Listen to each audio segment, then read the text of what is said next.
Welcome to I dream. నేను ఉదయశ్రీ. ఇప్పుడు మనతో పాటు స్టూడియోలో డాక్టర్ సిఎల్ వెంకట్రావు గారు ఉన్నారు. ఎంఎస్ ఎఫ్ఆర్సిఎస్ బ్రిటన్, ఎఫ్ఆర్ఎస్ఎం లండన్, అలాగే మెడికల్ కౌన్సిల్ ఆఫ్ ఇండియా మాజీ సభ్యులు. ఆయన్ని అడిగి అసలు కండరాల నొప్పులు, కాళ్ళ నొప్పులు, కీళ్ల నొప్పులకి అసలు కారణం ఏంటి, వీటికి ఏమైనా మెడిసిన్ ఉందా అడిగి తెలుసుకుందాం. నమస్తే సార్. నమస్తే.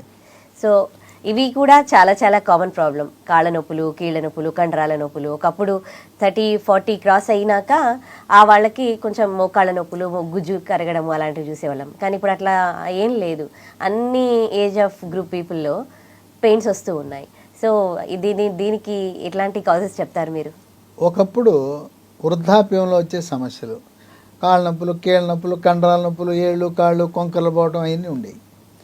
ఇప్పుడు మారిన ఆహారపు అలవాట్లు అంటే ఫాస్ట్ ఫుడ్, జంక్ ఫుడ్, తర్వాత మనం గతంలో తినే చిరుధాన్యాలు లాంటి వాడకం, రాగి, జొన్న, సజ్జ, కొర్ర, అరిగెలు, సామెలు, ఊదలు. 1982 వరకు ఎన్టీ రామారావు ముఖ్యమంత్రి అయ్యే వరకు తెలంగాణ, ఆంధ్ర, ఉత్తరాంధ్రలో అధిక శాతం తెలుగువారు తిన్నది ఏంటంటే చిరుధాన్యాలే. ఆ బియ్యం వాడకం ఎప్పుడో ఒకరోజు తినేవారు. ఆయనేమో ఏమని చూశాడు, ధనిక వర్గాలు బియ్యం తింటున్నారు, పేద వర్గాలు చిరుధాన్యాలు తింటున్నారనే సంకల్పంతో ఆయన ఎన్టీ రామారావు గారు బియ్యాన్ని ₹2 ప్రవేశపెట్టాడు. ఆయన మంచి సంకల్పంతోనే ప్రవేశపెట్టాడు మహానుభావుడు. కానీ ఈ రోజున ఆయన పెట్టిన పథకం వల్లనే ఈ షుగర్ ఫ్యాక్టరీలు అయిపోయినాయి. అసలు షుగర్ రావడానికి కారణమే ఈ తెల్ల బియ్యం తింటాం. అప్పట్లోనేమో కొంచెం ముతక బియ్యం తినేవారు, దానిపైన తౌడు ఉండేది. ఇవాళ నాజూగ్గా ఉండాలి. అప్పుడేమో మా చిన్నతనంలో అన్నం ముద్ద కట్టేది, సద్యాన్నమైనా గడ్డే, వేడన్నమైనా గడ్డే. ఇవాళ మెతుక్కు అతుకుని భార్య ఏమైనా కొంచెం అతుక్కుపోయింది, గడ్డ అయిందంటే వీడికి ఎంత కోపం వస్తుందంటే భర్తకి పళ్ళేనేసి నేలకేసి కొడతాడు. ఇదా అంటే పెద్దవాళ్ళు కూడా 50-60 ఏళ్ళు వచ్చినా కూడా అన్నం మెతుక్కు అతుకోకూడదు. గడ్డ అయిపోయిందని చెప్పి నీకు అన్నం వండటం రాదని అలిగేయటం, కింద కొట్టేయటం, పళ్ళాలు అడావిడి చేస్తారు. అసలు అన్నం గడ్డ కట్టిందంటే ఏంటి, తౌడు ఉన్నప్పుడు ఆ తౌడు వల్ల ఒక మెతుక్కు అతుక్కుంటుంది. అది ఆరోగ్యానికి మంచిది. మరి అదే మంచిది. తర్వాత కొంచెం అడుగు మాడితే నష్టమే ఉంది. ఇప్పుడు కుక్కర్లో కూడా అప్పుడప్పుడు మాడుతుంటుంది, దానికి ఏం బాధపడాల్సిన అవసరం లేదు, తింటే ఏమి నష్టమేమి లేదు. ఆ విధంగా మన ఆహారపు అలవాట్లు మారటం.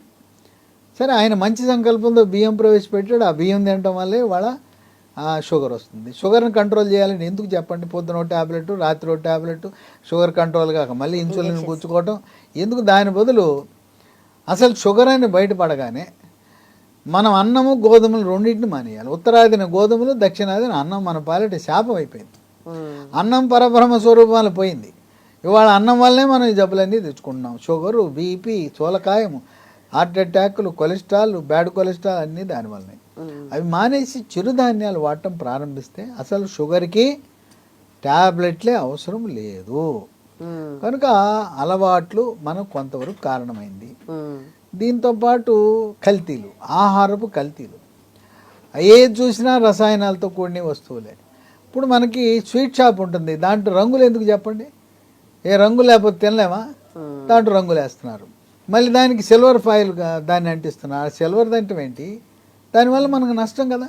అట్లాగే చాలామందికి తెలియదు, అల్యూమినియం వీటిల్లో పాత్రలు అన్నం వండుకుంటున్నారు.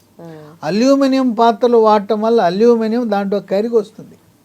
అసలు అల్యూమినియం మన ఇంట్లోనే వాడకూడదు. కుక్కర్ లోపల అల్యూమినియం ఉండేది, ఇప్పటికీ చాలామందికి తెలియదు. కుక్కర్ లోపల అన్నం కుక్కర్ కానీ ఏ కుక్కర్ అయినా లోపల స్టీలే ఉండాలి కానీ అల్యూమినియం ఉండకూడదు. అల్యూమినియం ఉంటే ఏంటి, అల్యూమినియం లోపలికి దిగి మనకు విషం అది.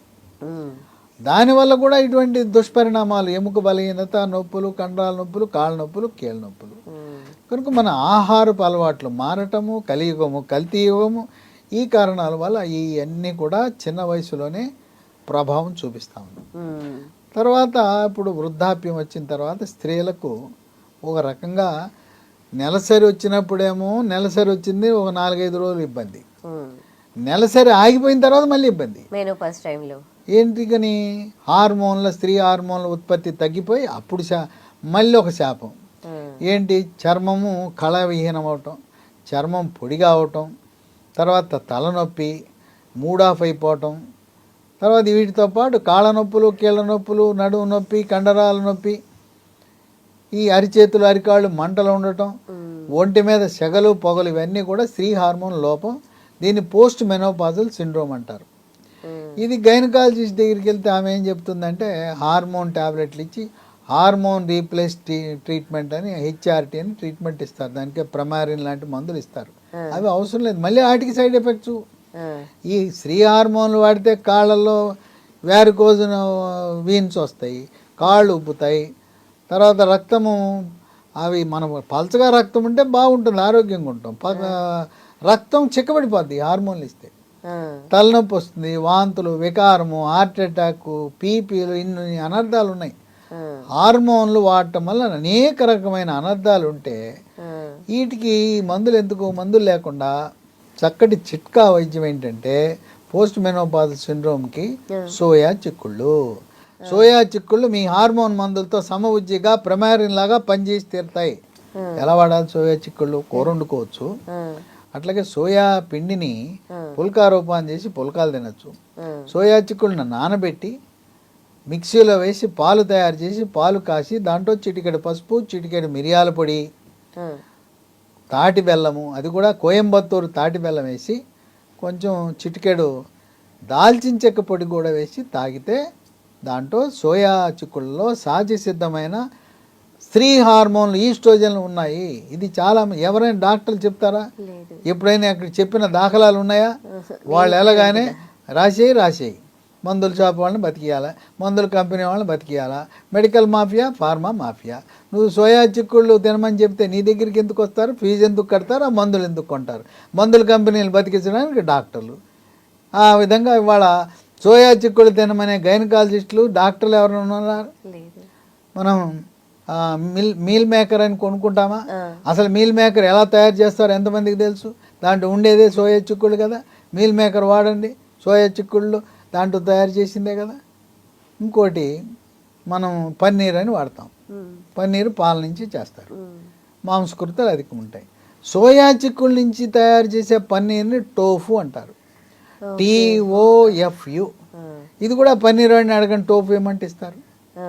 ఇవి వాడితే చక్కగా అన్ని సహజ సిద్ధమైన ప్రకృతిలో లభించే హార్మోన్లు ఉండగా 45-50 ఏళ్ళు అయినాక వాళ్ళ ప్రవర్తన కూడా కొంచెం చిరాకు పరాకు చిటపట్లాడుతుంటారు. దీనికి కారణం ఏంటంటే హార్మోన్ లోపం. ఇవి వేసుకోండి, చక్కగా సంతోషంగా సుఖంగా ఉంటారు. భర్త మీద ఇసురుకోరు, అట్లాగే కొడుకు కోడల మీద ఇసురుకోరు. మనం వాళ్ళని చక్కగా కొట్టకుండా తిట్టకుండా ప్రేమగా చూసుకుంటారు. కనుక గోటితో పోయేదాన్ని కొండంత అన్నట్టు నువ్వు డాక్టర్ దగ్గర పోవా, హార్మోన్లు తెచ్చుకోను, హార్మోన్లు కొని మళ్ళీ దానివల్ల సైడ్ ఎఫెక్ట్స్. హార్మోన్లు వాడుకుంటే మళ్ళీ తలకాయ నొప్పి వచ్చా, బీపీ పెరిగిపోయా, ఇవన్నీ ఎందుకు? అసలు అవసరం ఏంటి? కనుక సోయా చిక్కుళ్ళ గురించి అవగాహన రాహిత్యం వల్ల స్త్రీలు ఎంతో బాధపడుతున్నారు. డాక్టర్లు బాధ్యతాయుతంగా చెప్పవలసిన అవసరం ఉంది. అంతే. సోయా చిక్కుళ్ళే కొంతమంది పాపం అడుగుతుంటారు ఎక్కడ దొరుకుతాయని. సోయా చిక్కుళ్ళు ఆదిలాబాద్ నిండా పండేది. ఆదిలాబాద్ జిల్లాలో, ఉమ్మడి ఆదిలాబాద్, ఉమ్మడి నిజామాబాద్లో సోయా చిక్కుళ్ళు పండిస్తారు. అవి మనకు షాపుల్లో దొరుకుతాయి. చపాతీల్లో అది కొంచెం కలపాలంటారు కానీ మొత్తం ఎందుకు? అసలు మొత్తం సోయాతోనే చేసుకోవచ్చు. మీరు కలపాల్సి వస్తే చిరుధాన్యాలు వాడండి. రాగి, జొన్న, సజ్జ, కొర్రలు, అరిగెలు, సామెలు, ఊదలు అన్నీ కలిపి. ఇవి కూడా ఏవో కంపెనీల వాళ్ళు తయారు చేస్తున్నారు, వాటిని నమ్మద్దు. మీరు కొనుక్కోలేరేంటి? రాగి, జొన్న, సజ్జ, కొర్రలు, అరిగెలు, సామెలు, ఊదలు పావు కేజీ, అర కేజీ కొనుక్కోండి. అవన్నీ తీసుకెళ్ళి పిండి మరకి వెళ్ళండి, గిరినీకి వెళ్ళండి, మీరే మీ కళ్ళ ముందు పట్టించుకోండి, కలుపుకోండి, వాడండి. ఆ కంపెనీ వాడు ఏదో ముద్రేసి పట్టుకొస్తే ఆయన నమ్మద్దు. కనుక మల్టీగ్రెయిన్ అని చెప్పి అమ్ముతున్నారు, ఆయన నమ్మద్దు. మనమే పట్టించుకుందాం, కొనుక్కుందాం, పట్టించుకుందాం. దాంట్లో సోయా చిక్కుళ్ళు కలుపుకోండి. సోయా చిక్కుళ్ళు ఒక 50%, ఈ చిరుధాన్యాలు ఒక 50% పిండి కలిపి చేసుకోండి. నూనె లేకుండా పుల్కా తినండి, బ్రహ్మాండంగా ఉంటుంది. దీంట్లో మళ్ళీ ఆకుకూర, పప్పు తీసుకోండి. షుగర్ ఉన్న వాళ్ళు బంగాళదుంప తినకూడదు కదా, పొటాటో, ఉర్లగడ్డ తినకూడదు కదా. అందువల్ల మీరు ఆకుకూర కానీ పప్పు కానీ ఉపయోగిస్తే బాగుంటుంది. ఇక అట్లాగే ఎముకలు పెళుసుదనం అనేది వస్తుంది. అసలు మనం వెళ్తాం, మాస్టర్ హెల్త్ చెకప్ కానీ వెళ్తామా, ఎగ్జిక్యూటివ్ హెల్త్ చెకప్ కానీ వెళ్తామా? ఎవడైనా అసలు మన ఎముక సాంద్రత ఎలా ఉంది, కాల్షియం ఏ మేరకు ఉందని టెస్టులు చేసిన దాఖలాలు ఉన్నాయా? లేదు. చిన్న పరీక్ష, దాని పేరు BMD అంటారు, BMD. Bone mineral density. Okay. దీన్ని డెక్సా స్కాన్ అంటారు. ప్రతి ఒక్కరూ కూడా విధిగా 50 ఏళ్ళు దాటిన వాళ్ళు, స్త్రీ పురుషులు కూడా హెల్త్ చెకప్కి వెళ్ళి మా యొక్క ఎముక సాంద్రత తెలియపరిచే బిఎండి పరీక్ష చేయండి అని అడగాలి. అడిగితే ఎముక సాంద్రత ఎలా ఉంది, అది ఆ పరీక్ష బిఎండి పరీక్ష మనకి ఎముకలు ఎప్పుడు ఇరుగుతుందో జాతకం చెప్తుంది, జ్యోతిష్యం చెప్తుంది. అది చూడగానే తెలిసిపోద్ది త్వరలో ఎముకలు ఇరుగుతాయి అనేసి. అప్పుడు మనం మేల్కొని calcium, magnesium, vitamin K, zinc, vitamin D ఇవన్నీ కలిపింది వేసుకుంటే ఎముకలు గట్టిపడతాయి. కనుక మీరు హాస్పిటల్కి వెళ్ళి బిఎండి అనే స్కాన్ పరీక్ష చేయించుకోండి. దాంట్లో తెలిసిపోతుంది ఎముక సాంద్రత ఏంటో తెలిసిపోతుంది. 50 దాటిన వాళ్ళు అంటారా? కనుక వృద్ధాప్యంలో నడుస్తూ ఉండగానే ఎముక ఇరిగిపోద్ది, లేదా బాత్రూమ్కి వెళ్ళగానే ఇరిగిపోతుంది. ఎముక సాంద్రత తగ్గటం వల్ల ఇరుగుతుంది కానీ దెబ్బ తగలటం వల్ల కాదు. అది తుంటెముక ఇరుగుతుంది. తుంటెముక ఇరిగితే ఆపరేషన్ చేయాల్సిందే, పడుకుంటే మనం కట్టుకోదు. కనుక ముందు జాగ్రత్త వహించి బిఎండి పరీక్ష చేయించుకుని తగు జాగ్రత్తలు తీసుకుంటే ఎముక గట్టిపడుతుంది. పిల్లలు అమ్మ ఎత్తు పెరగట్లేదు, ఇది ఎత్తు పెరగట్లేదు అని డాక్టర్ల చుట్టూ తిరుగుతారు. మేము అమ్మ నాన్న మేమిద్దరం పొడుగ్గా ఉన్నామండి, మా అబ్బాయి పొట్టిగా ఉన్నాడు, అడ్డంగా పెరుగుతున్నాడు, పెరగట్లేదని, పళ్ళు పుచ్చిపోతున్నాయి అంటారు. ఇప్పుడు ఎముకకు కానీ దంతాలకు కానీ కీలకమైనది ఏంటంటే కాల్షియం. ఆ కాల్షియంని సమపాలలో అందిస్తే ఎత్తు పెరుగుతారు, దంతక్షయం రాకుండా ఉంటుంది. అందువల్ల అది చాలా ముఖ్యం. తర్వాత గర్భవతులు సమపాలలో అధికంగా కాల్షియం తీసుకుంటే లోపలుండే శిశువు గట్టిగా అవయవాలు తయారవుతాయి. మరి పిల్లవాడికి ప్రసవం అయిన తర్వాత పాలు ఇవ్వాలి. 6 నెలలు పాలు తప్పనిసరిగా ఇవ్వాలి. పాలు ఇవ్వకపోతే అది పాపం. నువ్వు పిల్లని కన్నావు, పాలు ఇవ్వవు, నీ అందం చెడిపోద్దని చెప్పి పాలు ఇవ్వకపోతే నువ్వు అది చాలా తీవ్రమైన నేరం కింద పరిగణిస్తారు. పిల్లడికి పాలిస్తే రోగాలు రాకుండా ఉంటాయి, పిల్లడికి పాలిస్తే మేధో సంపత్తి పెరుగుతుంది. కని పడేయటం కాదు, పాలు ఇవ్వాలి. ఆ పాలల్లో పిల్లవాడికి పాలు ఇచ్చినప్పుడు దాంట్లో కాల్షియం ఉండాలంటే నీ దగ్గర కాల్షియం ఉంటే కదా పిల్లవాడికి వెళ్ళేది. ఈ విధంగా కాల్షియం అనేది చాలా క్రియాశీలక పాత్ర పోషిస్తుంది. దానికి లీ ఫార్మా కంపెనీ వాళ్ళు కాల్షియము ట్యాబ్లెట్లు మార్కెట్లో 100 కంపెనీలు ఉన్నాయి. అమెరికా నుంచి కాల్షియము, విటమిన్ డి ట్యాబ్లెట్లు మనవాళ్ళు, మనవరాళ్ళు, కొడుకులు, కోడలు, అల్లుళ్ళు పంపిస్తుంటారు. ఇక్కడ ఉన్న వాళ్ళకి వచ్చేటప్పుడు గిఫ్ట్లు డబ్బాలు పంపిస్తుంటారు. ఒక్కో డబ్బాలో 100-200 డబ్బా పంపించి ఇది వాడండి అంటారు. వాటిలో కేవలం కాల్షియం, విటమిన్ డి ఉంటుంది. వాటితో పాటు ఎముక గట్టిపడాలంటే, ఎముక సాంద్రత బాగా ఉండాలంటే మెగ్నీషియం అవసరము, విటమిన్ డితో పాటు విటమిన్ కే అవసరము, జింక్ కూడా అవసరం. అయితే మనం మార్కెట్లో దొరికే కాల్షియం అన్నీ కూడా రసాయనాలతో తయారు చేసిన కాల్షియము, ప్రకృతి నుంచి వచ్చిన కాల్షియం కాదు. దీంట్లో ఈ బోన్ రిడ్జ్ లీ ఫార్మా వాళ్ళు తయారు చేసిన దాంట్లో ఉండేది ప్రకృతి న్యాచురల్ కాల్షియం. అదే తేడా. ఈ న్యాచురల్ కాల్షియంలో ఉండే విలువ, పటిమ ఆ రసాయనాల నుంచి తయారు చేసిన కాల్షియంలో ఉండబోదు. ఇప్పుడు బయట నుండి వాళ్ళు తెస్తారు కదా, దాంట్లో కూడా ఉన్నాయా? ఏది ఇప్పుడు స్టేట్స్ నుంచి పంపిస్తూ ఉంటారు, దాంట్లో కూడా అది కెమికలే, అది రసాయనాలతో కూడిందే. ఇప్పుడు ప్రకృతి అంటే భారతదేశమే, మన నుంచి వాళ్ళు నేర్చుకోవాల్సిందే. వాళ్ళంతా కెమికల్సే, అన్నీ వాడే కెమికల్సే. కనుక ఇప్పుడు మనం ఇళ్లలో గ్రానైటు, మార్బులు జర్రుబుర్రం జారుతుంటాయి. మనం తొడవగానే ఫ్యాన్లు వేయాలి, ఏదైనా జారైతే ఏమంటే తుంటేమికి ఇరిగిపోతుంది. అటువంటి పరిస్థితులు, లేకపోతే విట్రిఫైడ్ టైల్స్ అని వచ్చినాయి ఈ మధ్య, జర్రన పెద్ద టైల్స్, అవి కూడా జారిపోతుంటాయి. కనుక ఎముక గట్టిగా ఉండాలంటే, అట్లాగే పెద్దవాళ్ళు, నా అనుభవం చెప్తున్నాను, 60-65 ఏళ్ళు దాటిన వాళ్ళు మామూలుగా కుర్రోళ్ళు ఏం చేస్తారు, ట్రాయర్ వేసుకునేటప్పుడు నిలబడేసుకుంటారు, ప్యాంట్ వేసుకునేటప్పుడు కూడా నిలబడేసుకుంటారు.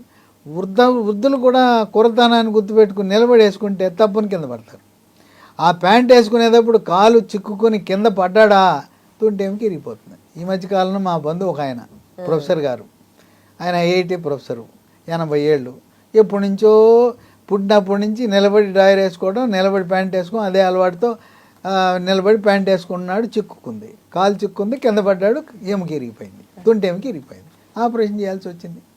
కనుక నేను ఇచ్చే సలహా 65 ఏళ్ళు దాటిన తర్వాత కుర్చీలో కూర్చోండి, లేదా మంచం మీద కూర్చోండి, డ్రాయర్ వేసుకోండి, ప్యాంటు కూడా కూర్చొని తోడుకోండి. ఇంకా మీరు యవనంలో 20 ఏళ్ళు 25 ఏళ్ళు అని యవనాన్ని గుర్తు తెచ్చుకుని నిలబడ్డారా, అది కాలు చిక్కుకుంటుంది, కింద పడతారు, తొంటెంకి ఇరిగిపోద్ది, మళ్ళీ ఇంకా 2 నెలలు హాస్పిటల్ పాలైపోతారు. అందువల్ల ఈ కాల్షియం అనేది చాలా కీలకమైన పాత్ర, బోన్ రిడ్జ్ ప్రముఖంగా. దీంతోపాటు మనకు సహజ సిద్ధంగా కాల్షియం ఆకుకూరల్లో ఉంటుంది, పాలల్లో ఉంటుంది, నువ్వుల్లో ఉంటుంది. నువ్వుల ఉండలు తిన్నా కూడా కాల్షియం లభిస్తుంది. రాగి జావ తాగితే దాంట్లో ఉంటుంది. అలాగే చేపలు, బొమ్మడాయి లాంటి తిన్నప్పుడు దాన్ని చేప ముళ్ళు, సన్న ముళ్ళు నవిలేయచ్చు. అట్లాగే బాయిలర్ చికెన్ తిన్నప్పుడు బాయిలర్ చికెన్ కరకరలాడుతుంటే ఎముకలు నవిలేసేయచ్చు. అట్లాగే గొర్రె మేక మాంసం తిన్నప్పుడు దాని లోపల మూలుగులో కూడా కాల్షియం ఉంటుంది. ఆ విధంగా కాల్షియం అనేది చాలా క్రియాశీలక పాత్ర పోషిస్తుంది. ఆ కాల్షియం కూడా కెమికల్ కాల్షియం కాకుండా న్యాచురల్ కాల్షియం ఉండే ఏకైక ఆ కంపెనీ లీ ఫార్మా వాళ్ళు బోన్ రిడ్జ్ ద్వారా తయారు చేస్తున్నారు. ఇది మనకు అమెజాన్లో అందుబాటులో ఉంటుంది, లేదా కంపెనీ వాళ్ళ వెబ్సైట్ www.leehealthdomain.comలో కూడా దొరుకుతుంది. 3 ఫోన్ నంబర్లు కూడా ఉన్నాయి, ఆ ఫోన్ నంబర్లు ఇస్తాను, ఆర్డర్ పెట్టుకోండి. పిల్లలు, పెద్దవాళ్ళు, వృద్ధులు, గర్భవతులు, బాలింతలు, ఒకరేంటి ప్రతి ఒక్కరూ మనం చాలా టాబ్లెట్ బి కాంప్లెక్స్ అని అవి వాడతాం కదా. అమెరికా నుంచి వచ్చిన కెమికల్ కాల్షియం కంటే మన భారతదేశంలో తయారు చేసిన ప్రకృతి, ఇది మందు కాదు, ఇది ఫుడ్ సప్లిమెంట్ అంటారు. మీకు ఎట్ట తెలవాలి మందా ఫుడ్ సప్లిమెంట్ అంటే? ఇక్కడ చూడండి, ఇది ఆకుపచ్చ చుక్క ఉంది. ఆకుపచ్చ చుక్క ఉందంటే ఇది ఫుడ్ సప్లిమెంటే, ఇది మందు కాదు. అదేమో షెడ్యూల్ డ్రగ్ అని ఉంటుంది. షెడ్యూల్ డ్రగ్ అని ఉందంటే అది మందు, అది కెమికల్. ఈ ఆకుపచ్చ ముద్ర ఉన్నది ఏదైనా కూడా దీనికి డాక్టర్ ప్రిస్క్రిప్షన్ అవసరం లేదు, దీంట్లో రసాయనాలు ఉండవు. ఎప్పుడైతే ఆకుపచ్చ ఉందో దీనికి ప్రమాణాలు నియంత్రించడానికి food safety standards authority of India FSSAI వాళ్ళు ఇస్తారు. ఇది డ్రగ్ డిపార్ట్మెంట్తో సంబంధం లేదు, దీంట్లో మందులు లేవు, రసాయనాలు లేవు. ఇవన్నీ ప్రకృతిలో లభించే వస్తువులు. ఉదాహరణకు మన వంటిల్లే ఔషధశాల, వంటింట్లోనే మనకు కావాల్సిన చిట్కా వైద్యాలన్నీ లభిస్తాయి. ఆ విధంగా సాక్షి సిద్ధమైన వాటిని కూడా మనం విస్మరించకూడదు. ఎన్ని డేస్ వాడాలి ఇవి? ఇవి 90 రోజులు వాడాలి వరుసగా. తర్వాత ఎక్కువ వాడుకున్నా కూడా ఎటువంటి నష్టం ఉండదు. రోజుకోటి వాడుకున్నా కూడా ఎటువంటి నష్టం ఉండదు. ఇవి ఈ లీ హెల్త్ డొమైన్ వెబ్సైట్తో పాటు 3 నంబర్లు చెప్తాను, వాటిలో కూడా మీరు సంప్రదించవచ్చు, తెప్పించుకోవచ్చు. 91010748091001 010010748. రెండో నంబరు 8977030218. ఇంకోటి 9502897374. ఏదో స్పీడ్గా చెప్పేశాను, ఫాలో అవ్వలేనంటే స్క్రీన్ మీద కనపడుతున్న నంబర్ చూడండి, లేదా డిస్క్రిప్షన్ బాక్స్లోకి వెళ్తే వెబ్సైట్ నంబర్లు, ఫోన్ నంబర్లు ఉంటాయి. అసలు ఏదైనా కూడా మనము రసాయనాలకు దూరంగా ఉండాలి, రసాయనాలతో తయారు చేసిన మందులకు దూరంగా ఉండాలి. రాబోయే కాలంలో మన ప్రధాని మోదీ గారి పుణ్యాన రాబోయే కాలంలో దీర్ఘకాలిక వ్యాధులన్నిటికీ కేవలం హెర్బల్ ఆయుర్వేద మందులే.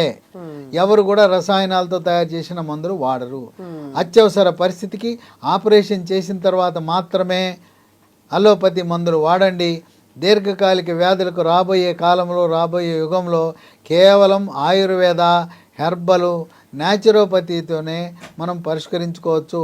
షుగరు, బీపీ, కాళ్ళ నొప్పులు, కీళ్ళ నొప్పులు, నడుము నొప్పులు, ఇలాంటి సమస్యలన్నిటికీ కూడా కేవలం ఆయుర్వేదం, హెర్బలే పరిష్కార మార్గాలుగా ఉండబోతున్నాయి.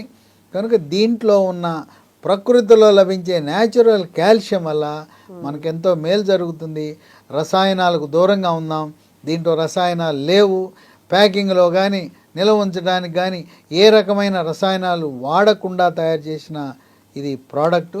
కనుక దీన్ని ఉపయోగించటం, ఈ అన్నీ బాగున్నా కూడా ఆరోగ్యవంతులు కూడా ఈ బోన్ రిడ్జ్ని రోజు ఒకటి వేసుకోవటం వల్ల ఎటువంటి నష్టం లేదు. అయితే పిల్లలు, క్రీడాకారులు, గర్భవతులు, బాలింతలు, వృద్ధులు రోజు ఒకటి బోన్ రిడ్జ్ వేసుకోవటం ఆరోగ్యకరం, శ్రేష్టం, శ్రేయస్కరం కూడా. దీనికి ఎటువంటి సంకోచం ఉండవలసిన అవసరం లేదు. ఎటువంటి సైడ్ ఎఫెక్ట్స్ లేని మనకు సహజ సిద్ధమైన పదార్థాలు ఉండే ఈ దీన్ని ఔషధం అన్నం. ఆ. ఇది ఆహార పదార్థము, న్యూట్రిషను, హెల్త్ సప్లిమెంట్గా పరిగణించాలి. గుజ్జుకి మోకాళ్ళలో గుజ్జు అరిగిపోతుంది. మోకాళ్ళ గుజ్జు తగ్గిన వాళ్ళకు కూడా ఇది బాగా పనిచేస్తుంది. మ్మ్. మోకాళ్ళలో గుజ్జు రావడానికి, మోకాళ్ళ నొప్పులు ఉన్న వాళ్ళకి, నడువు నొప్పి ఉన్న వారికి, మెడ నొప్పి ఉన్న వారికి వాళ్ళు smooth walk tablet, smooth walk ointment, మహాబీర విత్తనాలతో పాటు 4వదిగా బోన్ రిడ్జ్ కూడా ఎంతో అవసరం. కానీ కొంతమంది చెప్తారు ఒకసారి గుజ్జు కరిగినాక మళ్ళీ రాదు అని. అది వాస్తవం కాదు. గుజ్జు తగ్గిన తరువాత కొన్ని పదార్థాల ద్వారా మహాబీర విత్తనాలు, smooth walk tablet, smooth walk ointment, bone ridge ద్వారా లోపల గుజ్జుని సాధారణ స్థితికి తెచ్చి మోకాళ్ళ నొప్పులు తగ్గేలా చేస్తుంది. రైట్ రైట్, థ్యాంక్ యూ అండి మాకు ఈ మెడిసిన్ గురించి తెలియజేసినందుకు. Thank you. And for more videos, Please subscribe to iDream. Please subscribe to iDream. Please subscribe iDream. And please subscribe to iDream.